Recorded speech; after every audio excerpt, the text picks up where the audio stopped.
V1. Pull up. Pull up. Pull up. Terrain. Pull up. Terrain. Welcome to the Flight Safety Detectives. Hosts John Golia and Greg Fife, two of the world's most respected aviation safety experts, talk all things related to aviation and aerospace. This podcast and the Flight Safety Detectives YouTube channel are brought to you by the Professional Aviation Maintenance Association, PAMA, and Avemco Insurance, a world-class provider of aviation insurance and your one-stop for all general aviation insurance needs. Get a customized quote at avemco.com or give them a call at 888-879-0389. Tell them you're a listener of the show and receive a 5% discount. Now it's time to buckle up because it's wheels up for the latest episode of Flight Safety Detectives.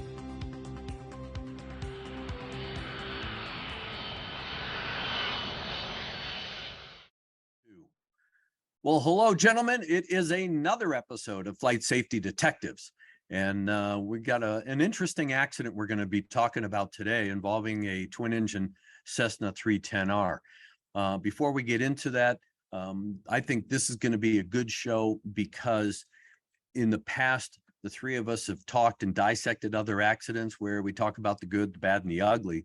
And at least you two, when you looked at this accident, it drew your attention to, man, the NTSB may have done some good work here. They put a lot of effort into it. And well, we're going to find out if they actually did. So I know, Todd, that you've pulled this accident, you've dissected it along with John. And so why don't you just give the viewers and the listeners just a thumbnail about the history of flight before we get into the total discussion? Will do. And before I do that, apologies for not having my hat on. I'm in the Western studios of airsafe.com, so I don't have my Flight Safety Detectives hat. But yeah, well, we expect you to tattoo Flight Safety Detectives on your forehead. Then whether you have a hat on or not, we'll always have Flight Safety Detectives on the front of your face. And I should have some signage on the back wall here, so even without the hat, we know who we're talking with. That's right. But the accident in question happened back in 2010. This was in Palo Alto, California. It was a Cessna 310 with 3 people on board, a pilot and 2 passengers, taking off from Palo Alto for a trip down to Los Angeles. And shortly after takeoff, in very limited visibility conditions, the aircraft hit a power line and crashed in a neighborhood. Fortunately, no one was killed. But the conditions were... no one was killed in the neighborhood. In the neighborhood. Yeah. It was near zero visibility conditions. We're talking vertical visibility of 100 feet. The control tower couldn't even see the aircraft on the runway. And it was an instrument clearance. But surprisingly, at least to me, the controller basically said, I can't release you because I can't see you. But if you would like to take off, it will be at your own risk. And there was an instrument clearance to take off and turn to the right and climb to 3,000 feet. But instead, for reasons that we'll get into later, the pilot, for whatever reason, turned left instead of right, hit a power line at 50 feet off the ground and crashed. So that's the what. The why, well, we'll get into that later. And when you guys looked at this report and just with the comments that you made about the history of flight, of course, it already raises questions in my mind, a lot of questions as an investigator. But I know that when you looked at it, you thought that the report was well done and methodically investigated. What was so good about this report that, brought you to at least that conclusion up until I started asking questions? Well, back in 2010, when this happened, this was on the news and I heard about it shortly thereafter. And at the time, my interest was primarily in large jet airliner type events. But this one stood out because there was something unusual technologically about the event. There was a system in place in the city where this happened, East Palo Alto, where law enforcement had a series of gunshot detection microphones, which were there designed to detect gunshots in a neighborhood and triangulate it. But there were 4 of these microphones which caught sounds of the crash, and these were actually used in the NTSB investigation to, among other things, determine the speed of the aircraft at impact.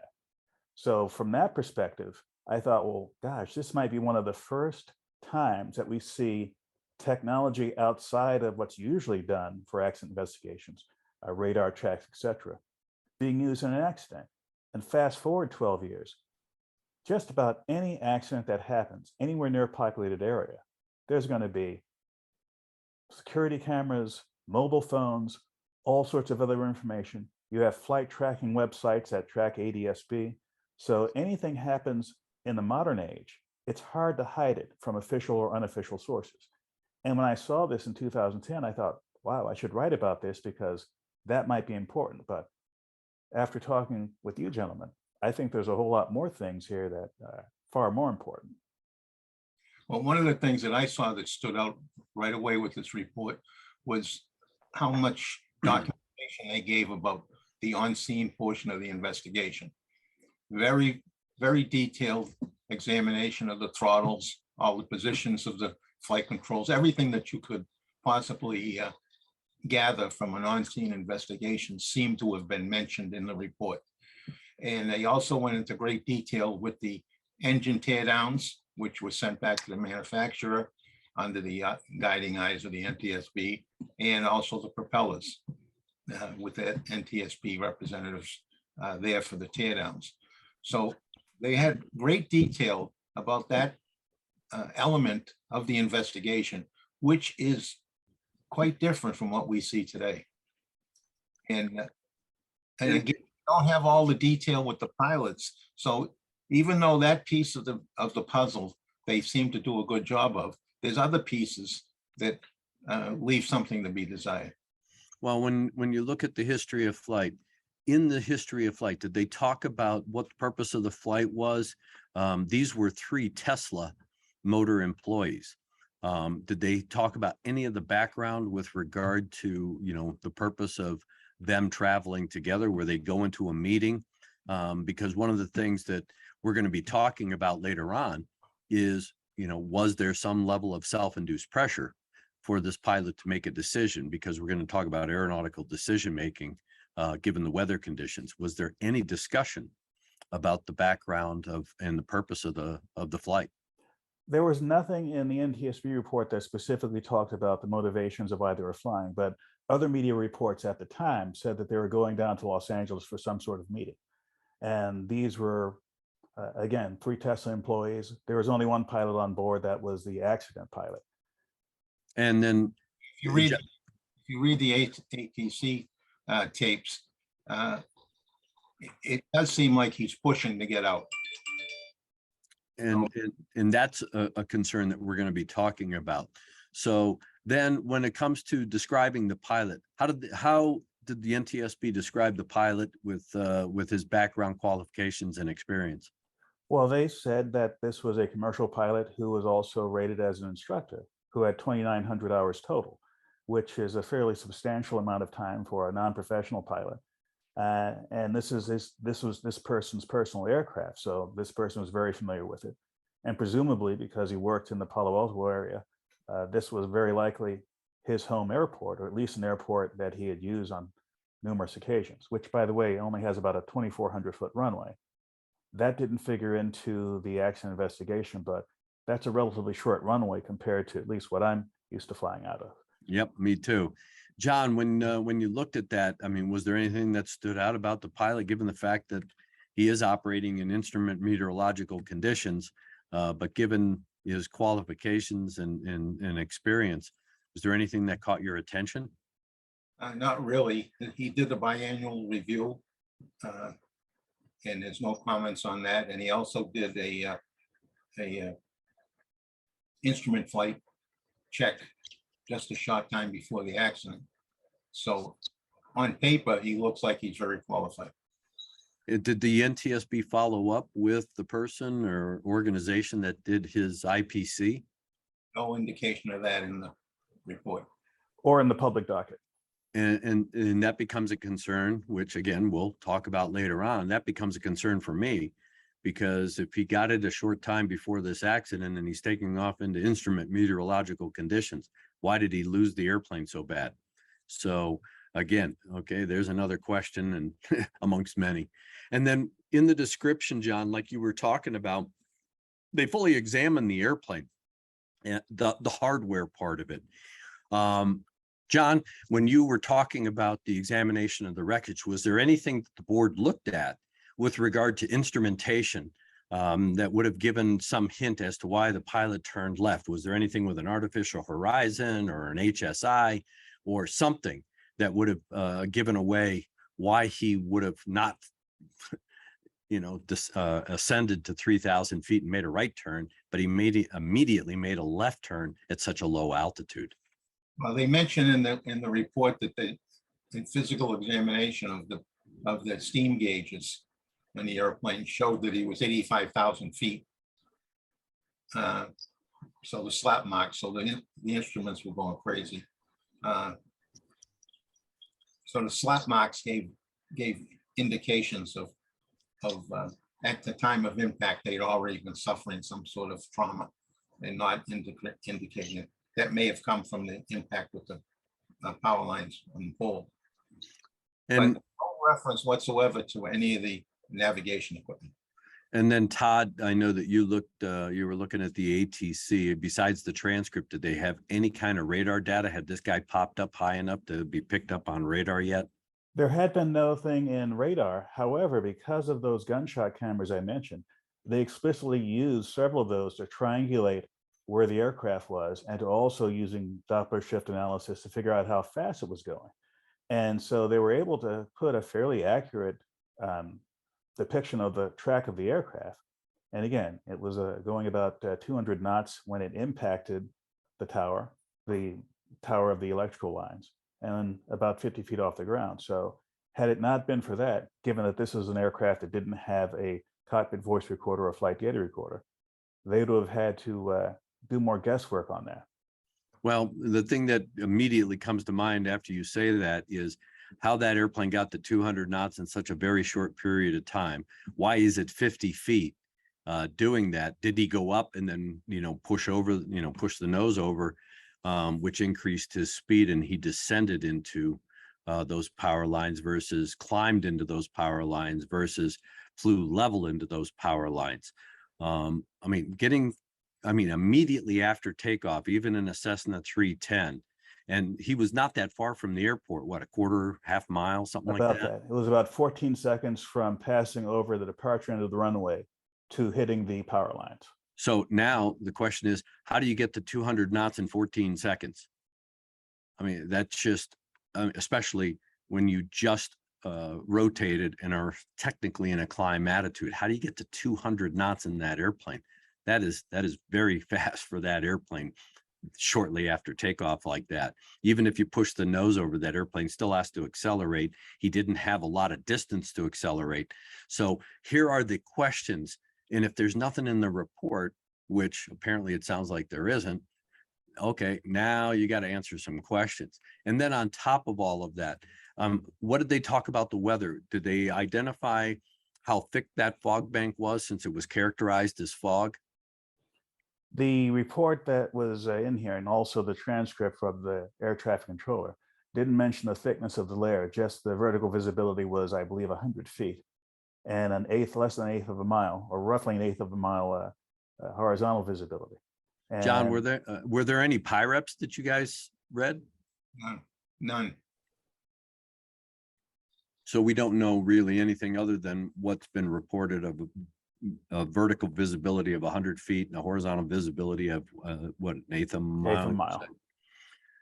So again, under Part 91, you got to look at the regulatory requirements. Technically, general aviation Part 91 pilot can take off in 0 fog. There is no minima that stops them other than good judgment. And did the board talk about any kind of human factors? Did they talk about spatial disorientation? Did they talk about anything from a physiological standpoint that would have either affected or influenced not only this pilot's decision making, but controllability of the airplane as far as him, turning left versus climbing and turning right? The only thing indirectly that I saw was that his medical certificate, second class medical certificate required that he wear corrective lenses. There is no mention in the report whether or not that he was or was not wearing corrective lenses. And again, that's an open question. And John, when you read the report, I presume that like Todd just talked about, they really didn't get any additional information. Did they talk about any procedures stuff with ATC? I mean, I just find it very curious that it's one thing to tell a pilot, hey, I can't give you a takeoff clearance because I can't see you. I don't know where you are because of the fog being so bad. But have at it. Do whatever you want. The risk is yours. See you later. Have a fun day. Not a word.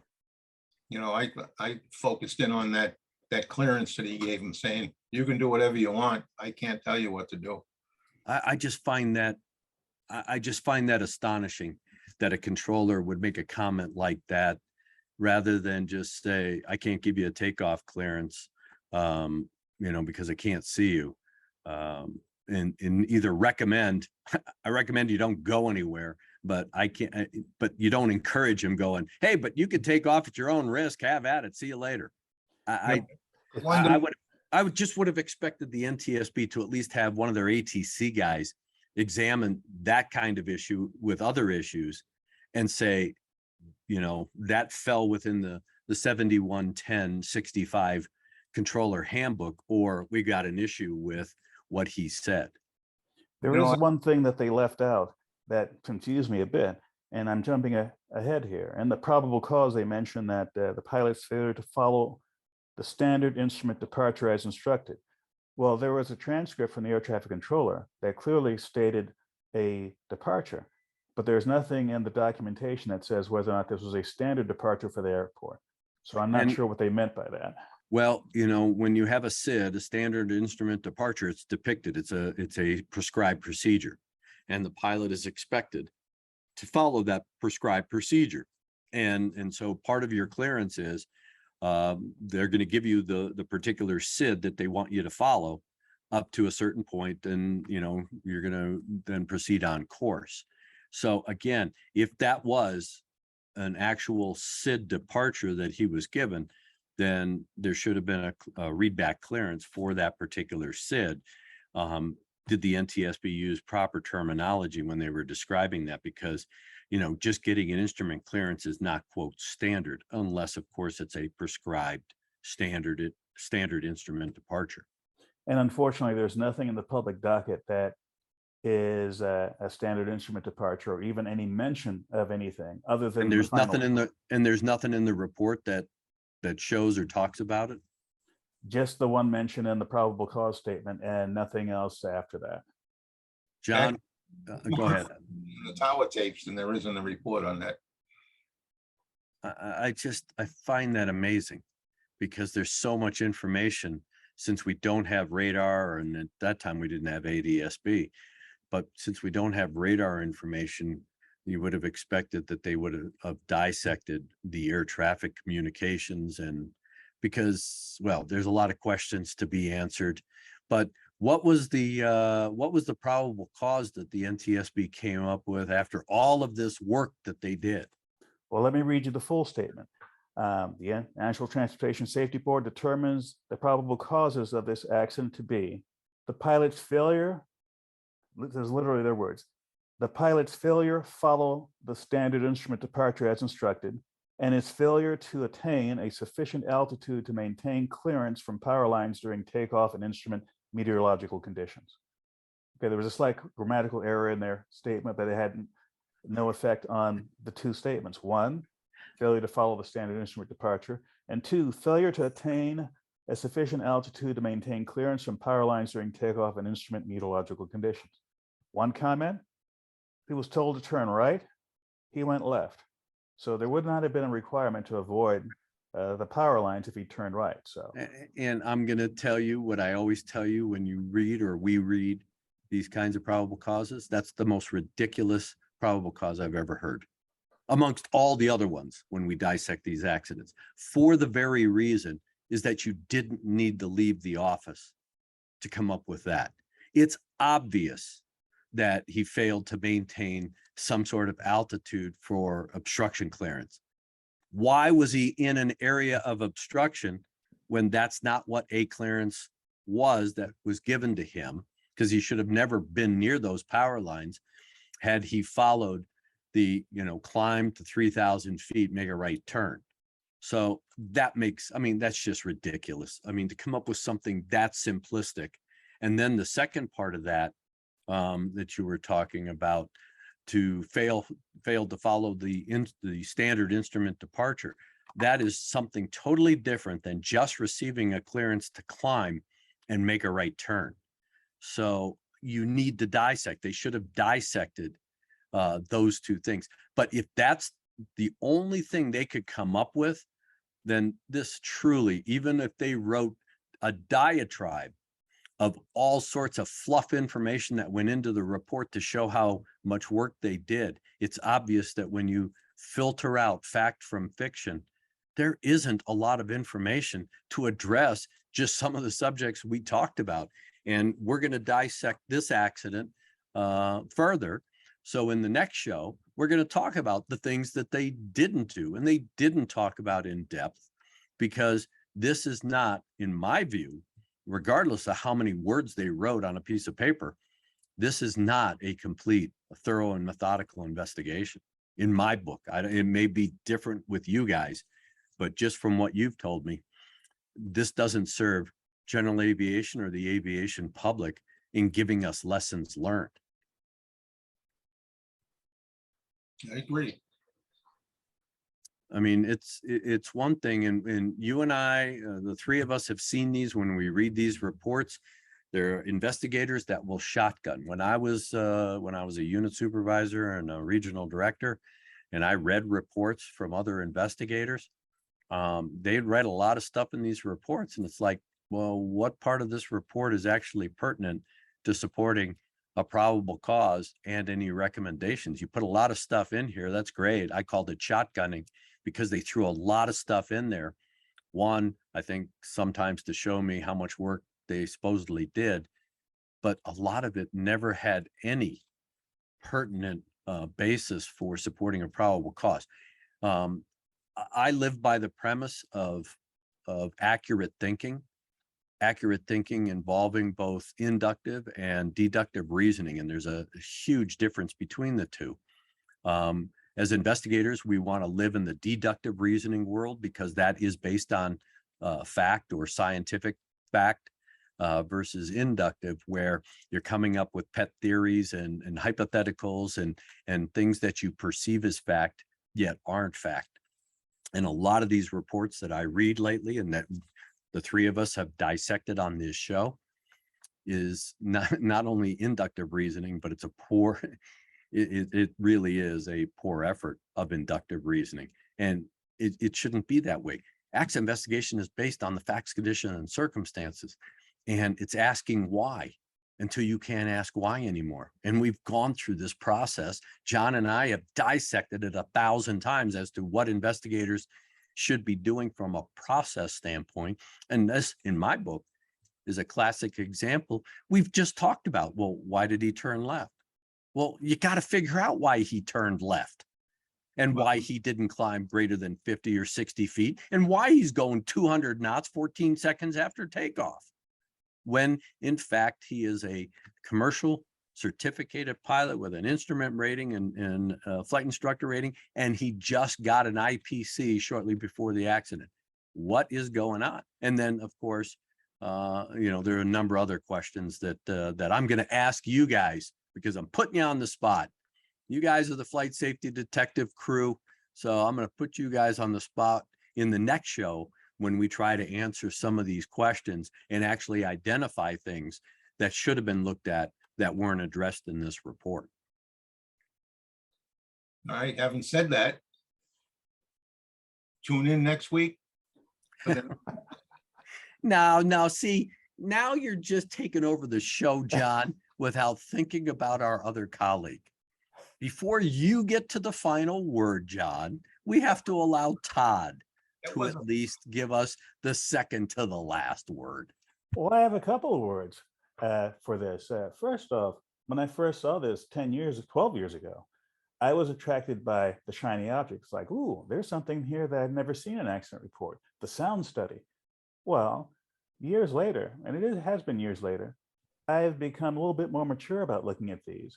I always look for other information from the media, from the public docket, and now I'm getting the really good information from my colleagues. So going from let's go for the shiny object to let's go for more data to let's ask ourselves some really deep, thoughtful, and relevant questions and come back to this as many times as necessary for us to learn from it. Yes. Now, John, now that we've gotten those golden words from Todd, we will now leave you with our final words. And my final words are the same, because I'm tired of seeing the accidents that come out of events where the pre-flight, the pre-planning wasn't done very well, the weather review wasn't done very well, the pre-flight inspection of the airplane wasn't done very well. And when they get off the ground, they get glued to the instrument panel and forget seeing a void is so important. And all of those come together the minute you step in the cockpit.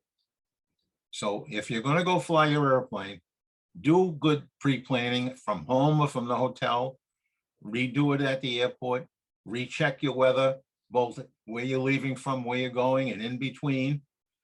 And when you get your airplane, do a good pre-flight. We have seen accidents galore with pre-flights that weren't done very well, and defects that should have been detected and weren't, and resulted in oftentimes in fatalities. So you got to pay attention to all the details before you go flying. And remember, the head on a swivel as soon as you take off is very, very important. You know, going down the runway, looking for collisions, mid-airs or on the ground. We see it all too often. And even in commercial airplanes, we've seen it with too much frequency. So it's a hell of a responsibility that you've undertaken to get your pilot's license. It requires you to use your head. And all too often, I'm seeing cases where the head is not being used productively. So please remember all those details and fly safely. To listen or watch more episodes of this show, go to flightsafetydetectives.com, the Flight Safety Detectives YouTube channel, or your favorite place to listen to podcasts. To contact John and Greg about the show, send them an email at flightsafetydetectives@gmail.com. And remember, for aviation insurance needs, contact Avemco Insurance at avemco.com or give them a call at 888-879-0389. Mention Flight Safety Detectives and receive a 5% discount. Thanks for listening to the Flight Safety Detectives, and remember to always fly safe.